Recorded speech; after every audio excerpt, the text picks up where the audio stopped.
County Commissioner, and he's presently State Representative here in Ohio. It's my distinct pleasure to welcome Mr. Perales. Right here. That's that military training, right? We're stealth.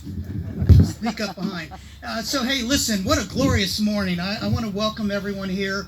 I want to thank the VFW Post 6861, Byron Cemetery, for hosting this. And my wife Becca's here with me.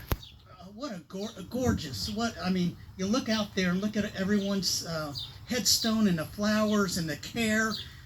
It's just beautiful. It's beautiful. We're happy to be here today. You might expect, being a state rep, a former mayor, a civil engineer in the Air Force, that I've had some good and bad. You know, as a state rep, campaigning, putting up those dumb signs, dealing with angry constituents, kind of the bad. I love it, but the bad. But I got to tell you, this is the good.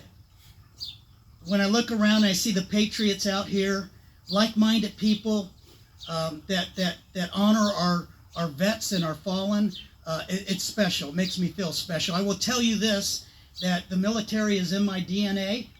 I have 4 brothers who served. My father served. 4 of us were in the Air Force, 2 in the Army. My mom and dad were smart enough that none of us went in the Navy and Marine Corps. I'm sorry, I had to throw that out there. And so we could talk a little bit about the history, but you guys all know what Memorial Day is about. It started in the Civil War to honor our fallen. I'd rather talk a little bit more about what it means. Make no doubt about it, today isn't about sales, Memorial Day sales. It isn't about pool openings, nor is it about barbecues. It's about honoring our fallen. And Memorial Day started in the Civil War. We lost nearly 600,000 Americans in that war. Probably half as many as we've lost as a country in the history of this country.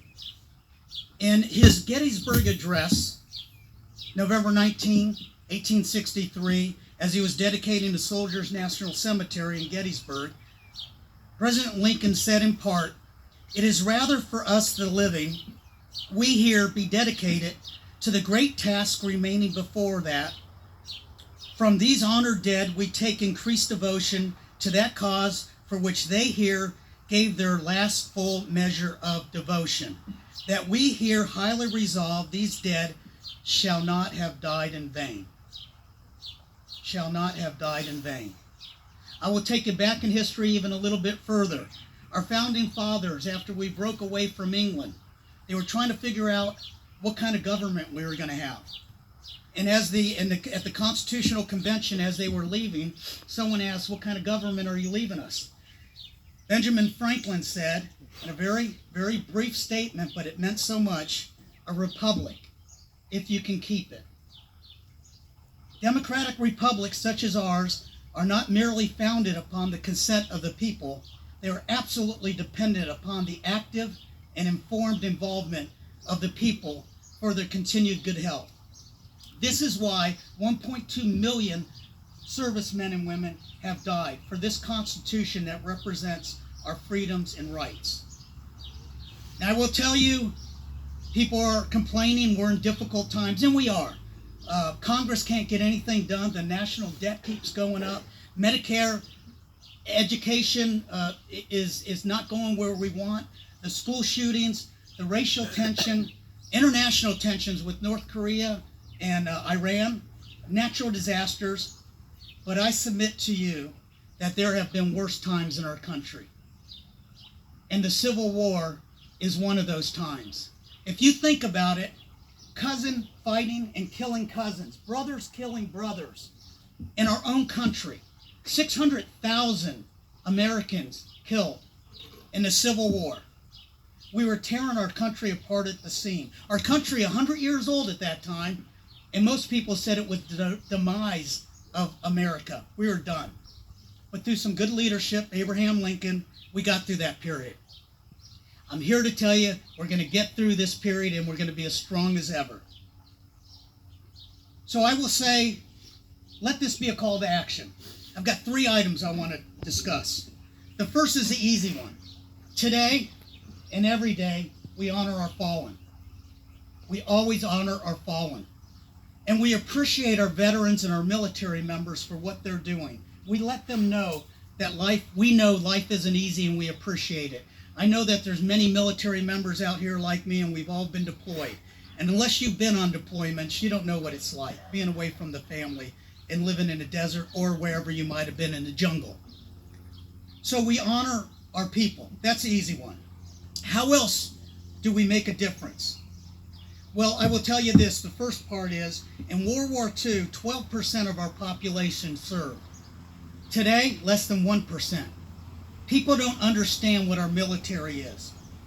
We have 500,000 remaining World War II vets out of 16 million. 500,000 left. And we're losing over 300 a day. Most of them are in their late 80s or early 90s. It is incumbent on us, all of us here, to make sure that future generations understand what our fathers, our grandfathers, and their fathers did to keep our freedom, to keep this country great. I will tell you that there are many ways to do this. VFW has stories. I went to Fairborn High School. They had Bring a Vet to School. We need to make sure we share those stories, because if we don't do it soon, we're going to lose it forever. The second part, the call to action, has to do with apathy. Apathy in government. We have a society that seems to say that it's always someone else's job. Good case in point, we had an election here 2 weeks ago. Less than a quarter, 25% of registered voters voted. In other countries, they kill, they die to vote. It is a sacred privilege to vote. We need to bring that back. We need to do that. I will also ask folks to participate in our communities, to join boards, commissions, and if you're so inclined, run for office. We need to be active and informed. That's the only way we keep this republic. Everyone has to be active and informed. President Lincoln's challenge in 1863 is just as appropriate today as it was then. We shall resolve, these dead shall not have died in vain.